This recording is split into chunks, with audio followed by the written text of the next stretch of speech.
Salut la team, c'est l'Arpète du Piston, j'espère que vous allez bien. Aujourd'hui on se retrouve pour une vidéo sur la vidange du liquide de refroidissement sur la 106. Si la vidéo vous plaît, vous n'hésitez pas à vous abonner, à mettre un j'aime. A tout de suite.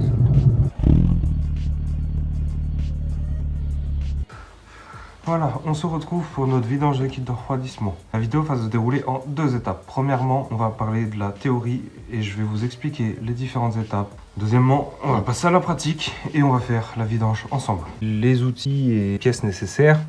Alors, pour la vis sous le collecteur, deux choses possibles.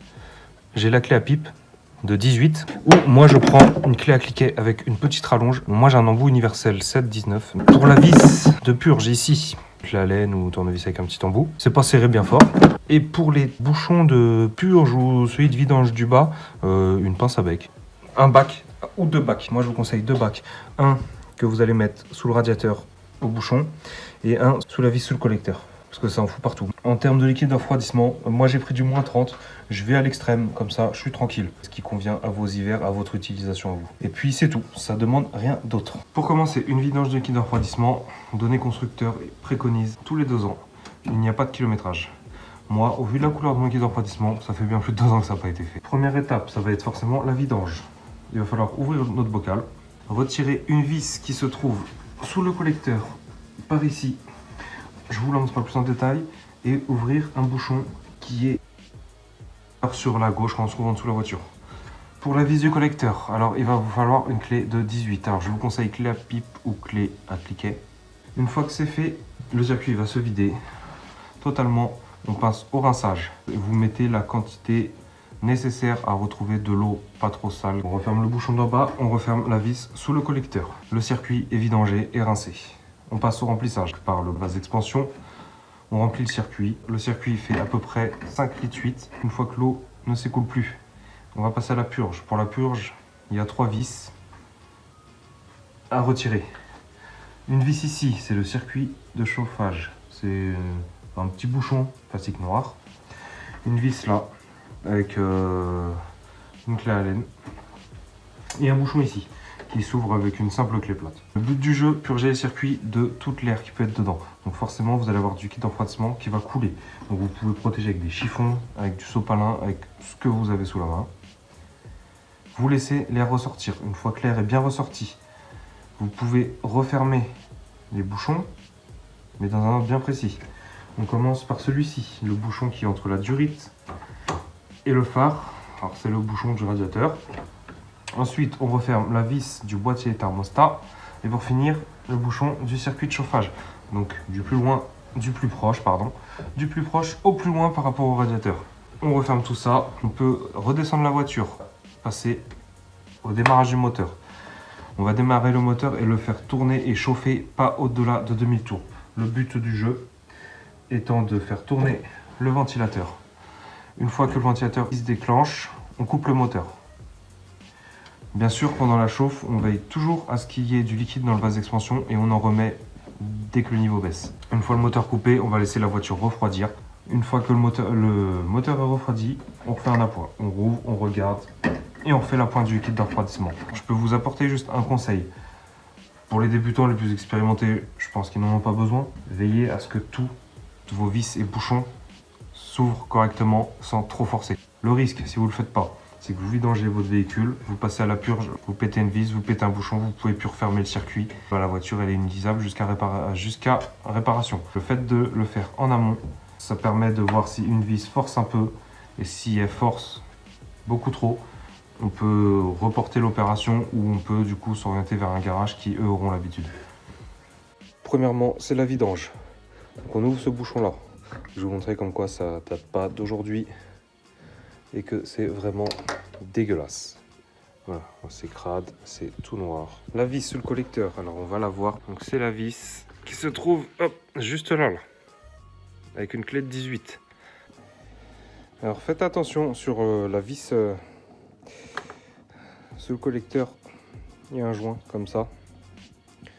Donc essayez d'en prévoir un. Une fois qu'on passe sous la voiture, le bouchon de vidange se trouve juste là. Avec une clé plate, c'est pareil. Hop, on ouvre, même à la main. Ouais. Je l'avais même pas débloqué encore celui-là. Il s'est fait à la main. Alors moi j'ai retiré le cache là, il m'emmerdait un peu. Le cache là qui venait refroidir le collecteur ou réchauffer l'air, un peu des deux je pense. Là ça sort par là. Attention, mettez 2 bacs parce que je me suis fait piéger moi. Ça coule par ici. Et ça coule aussi par là avec le trou sous le radiateur. Bah, étrangement, mon liquide de refroidissement n'est pas trop sale. Donc il était peut-être pas si vieux que ça, mais j'avais pas de date. Donc tant pis, on recommence. Et voilà, je vous reprends une fois que ça aura fini de couler. J'arrive sur la fin de la vidange. On va passer au rinçage. Donc je vais mettre de l'eau du robinet. On va voir la quantité nécessaire. Voilà, c'est vidangé, c'est rincé. Cette vis, elle est remise, serrée correctement.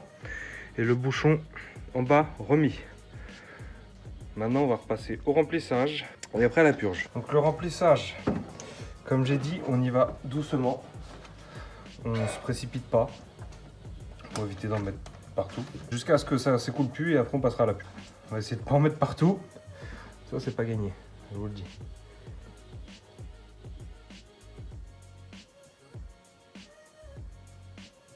Donc une fois que, voilà, que le liquide reste, ne coule plus, on passe à la purge. Je vais commencer par celui-là. Donc on l'ouvre. Et voilà. Je sais pas si vous entendez, on entend de l'air passer. Ensuite on ouvre cette vis. Attention parce qu'il y a un petit joint. Il y a un joint en cuivre. Et le bouchon que je vous disais, il est juste ici. Là, on voit pas très bien, il est là. Voilà, donc il s'ouvre à la main ou avec une clé plate. Voilà, les 3 bouchons sont ouverts. On va continuer à remettre du liquide de refroidissement jusqu'à ce que ça ressorte.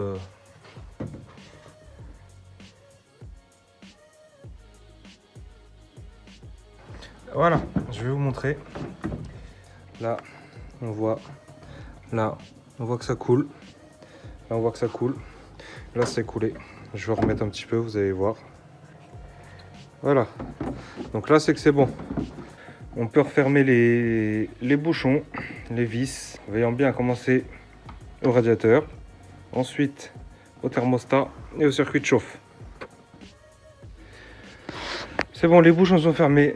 Maintenant, je vais retirer, faire un peu de nettoyage. Je descends la voiture, des chandelles et on va démarrer et faire chauffer. C'est bon, on peut démarrer une fois qu'on a veillé à bien refermer tous les bouchons.